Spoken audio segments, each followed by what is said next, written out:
So it is official, KLAB is looking at possibilities in the metaverse and the NFT space. This is in their roadmap for 2022-2023, and in this video we're going to be covering all of it in as simple terms as possible. If you're new to the channel, don't forget to subscribe. Let's go.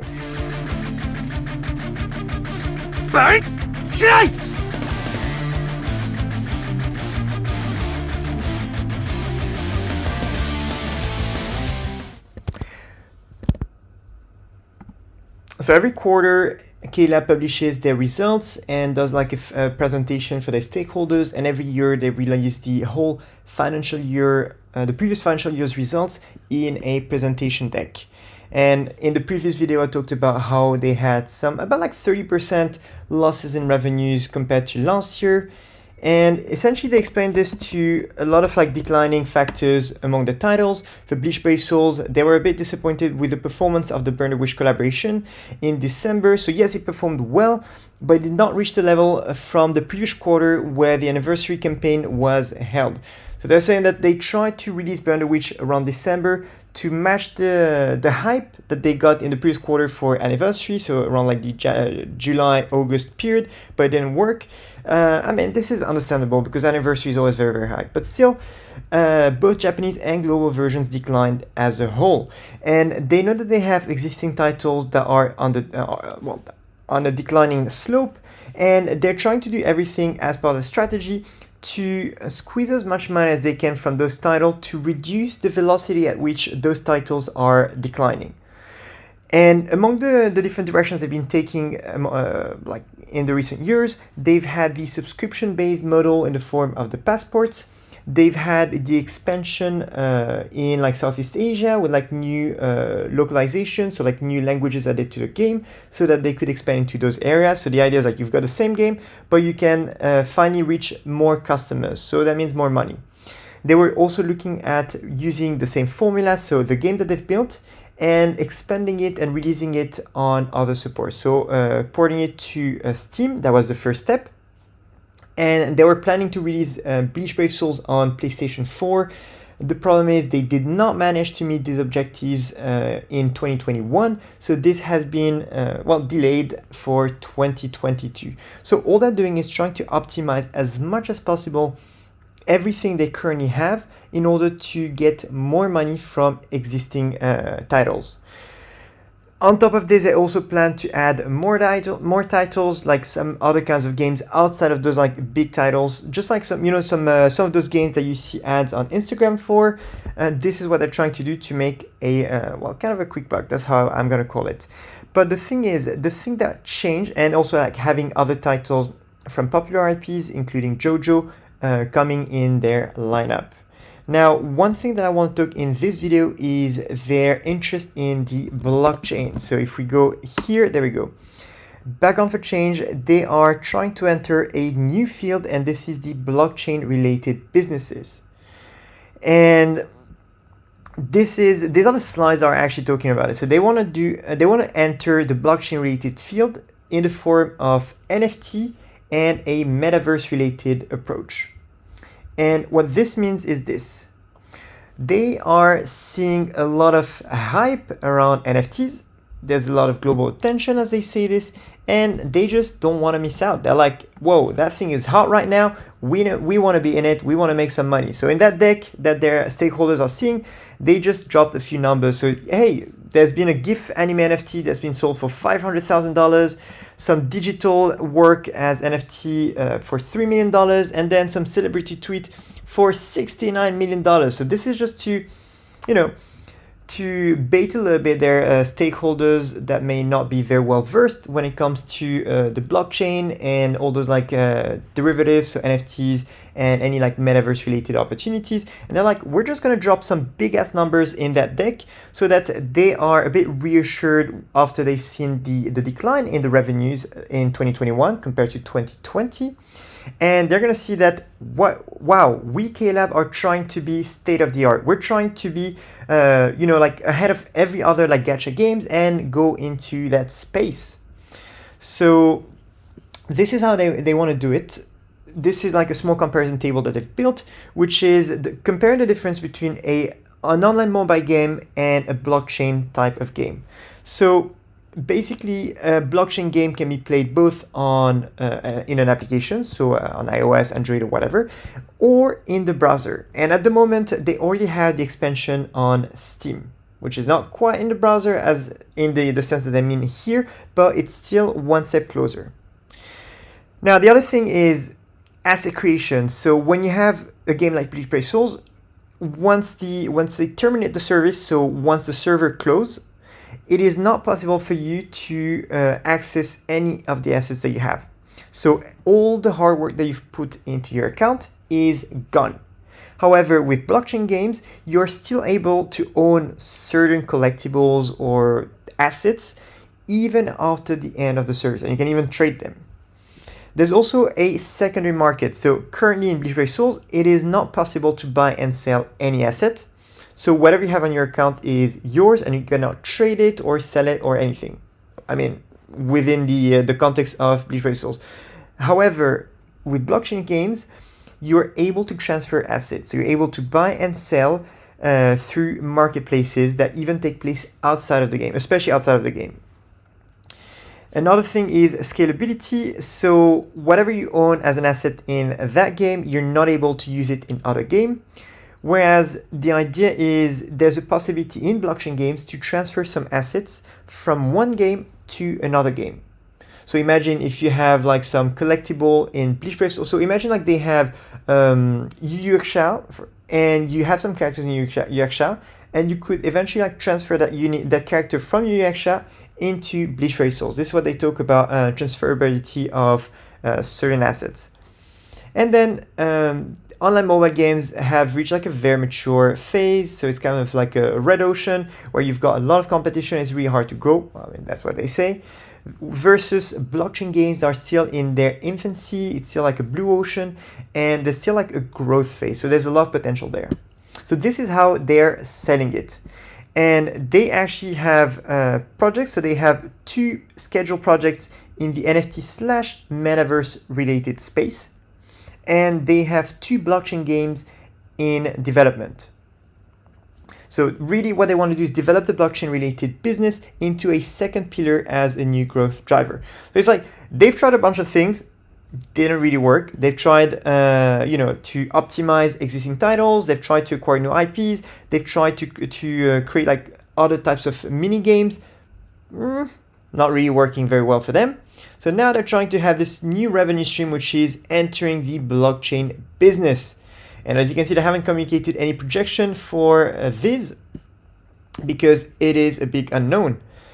And one thing I'm going to mention real quick is they have a partnership with EA, and they're going to be releasing a title with EA. It's been delayed a little bit, and they're pushing it for end of 2022. And why this is important, so it's going to be a sports simulation game in development. Why this is important is because of this. Major game publisher Electronic Arts sees potential in the NFT and play-to-earn gaming spaces.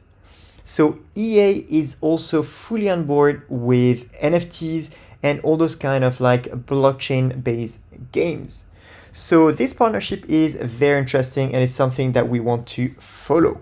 Now, what's interesting is KLAB is looking at going in the blockchain direction. Meanwhile, other companies like Bandai Namco have a completely different approach, and I'm going to show you real quick. This is the midterm plan for the group. They want to connect with fans, and then one of the things that really struck me is sustainability, and I'll tell you why.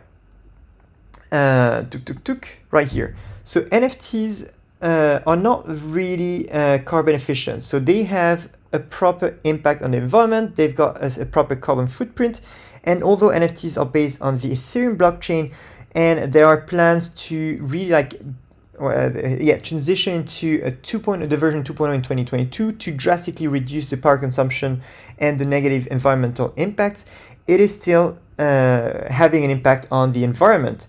And while KLAB is looking at that space, which has an impact on the environment, you've got a company like Bandai Namco, and I'm not defending anyone or dissing anyone, but look at this. There you go. Nope, that's not the one. Environment. there we go. Sustainability. So Bandai Namco is working on sustainability as an axis for the future. And as you're gonna see here somewhere, there we go, that's the one I was looking for. So to address environmental issues faced by society, the Bandai Namco Group has established numerical objectives and steps to be taken in the period up to 2050 in order to support decarbonization through reduction in energy-related emissions of carbon dioxide. So they're looking at sustainability and decarbonization, which is a very noble goal. Honestly, kudos to them on this. Meanwhile, KLAB is having those like different objectives.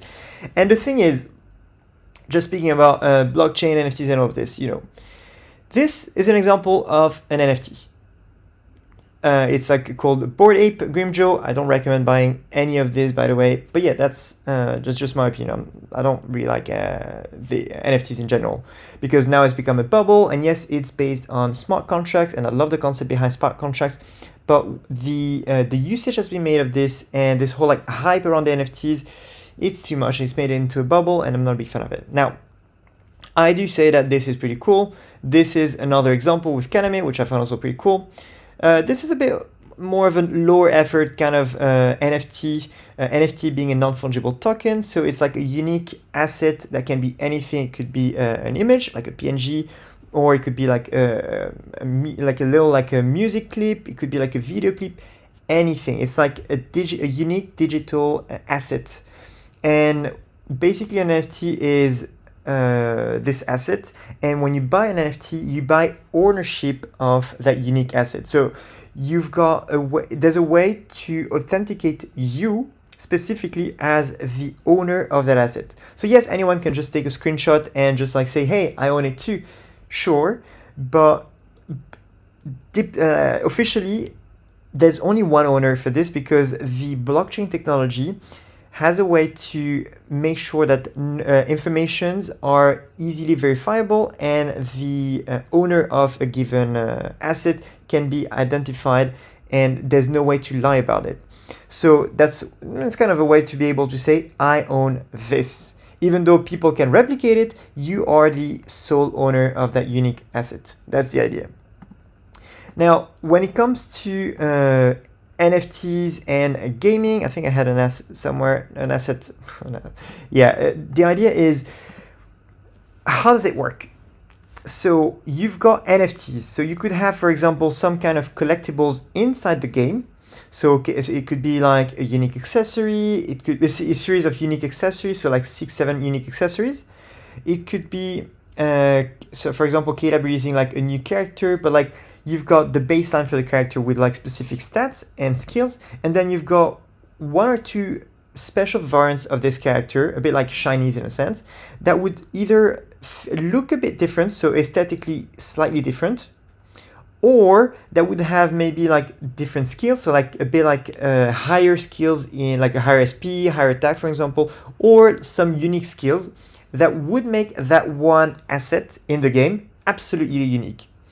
And the idea is this one character, which would be unique, you could eventually trade it outside of Bleach Brave Souls in a dedicated marketplace and sell it for money and get some money out of it. And that's one way to trade those assets. So the idea is like to make sure that whatever is in that game, it isn't tied to the game space itself, and it can live even outside of the game, meaning that your assets have more values and you can even sell it, trade it, and so on. That's one example. Another example of blockchain games, you've got like two types. You've got the play to earn and you've got the pay to earn. Play to earn is the more you grind, the more you are likely to get some kind of currency that can be exchanged for some cryptos. And those cryptos, you can use them outside of the game for whatever purpose you want. And the idea is like you would play like a number of hours and you would get some money for that time that you spent here. Meanwhile, in games like Bleach Brave Souls or other gacha games, you have just like so much grind, you spend a lot of time in it, and you don't really get any money out of it. It's like pay to lose your time, essentially. But play to lose your time. Here, it's you being paid to play. Obviously, don't expect like crazy amounts, but it's still not nothing. It's still something, you know? That's one example. Another example is the pay to earn. So you pay your entry into that game, and then you start like crafting, developing whatever asset is in that game. You make it into something, and then this is where you can like get a payout out of it, because you can trade that item on a marketplace, sell it on a marketplace, and get some money out of it. An example of this was, I think, CryptoCat.